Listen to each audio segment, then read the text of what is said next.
rođendanu kod ortaka sam je sreo. Prišao lagano, rekao sve što sam hteo. Ćutala je samo ko da pogledom me skidala. I dok sam pričao nije me prekidala. Vaspitana, lepa, privlačna, šarmantna, inteligentna, osjećajna, skroz me shvata. Ali je priča dobila skroz novi pravac kad mi je rekla tata mi je policajac.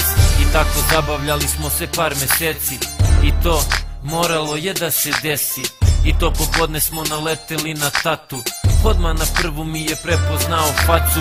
Sjetio se kada me je priveo zbog tuče.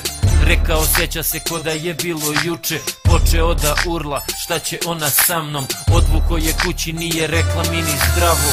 Njen tata pandur mene baš ne voli. Njoj brani da kod mene se preseli. Kaže da sam mangu, da ne zaslužuje.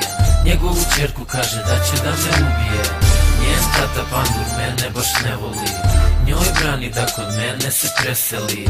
Kaže da sam mangu, da ne zaslužujem. Njegovu čerku kaže da će da me ubije. Urgentno i podhitno, tata se raspito. Našao moj broj, nazvao me i rekao gnjido. Znam ja ko si ti i da petljao si s travom. Kloni mi se čerke ili platit ćeš mi glavom. Upo sam u frku, draža mi je sloboda. Zvao je sutradan i raskino s njom odmah. Danima me zvala, plakala, ali jebi ga. Uvek kad me zovne ja se odmah setim pendreka.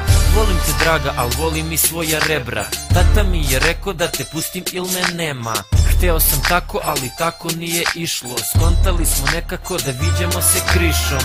I tata sazna ko u nekom lošem filmu. Zapreti mi opet da je ostavim na miru.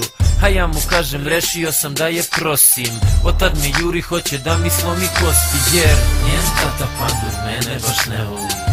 Njoj brani da kod mene se preseli. Kaže da sam mangu, da ne zaslužuje. Njegovu čerku kaže da će da me ubije. Njen tata pandur mene baš ne voli. Njoj brani da kod mene se preseli.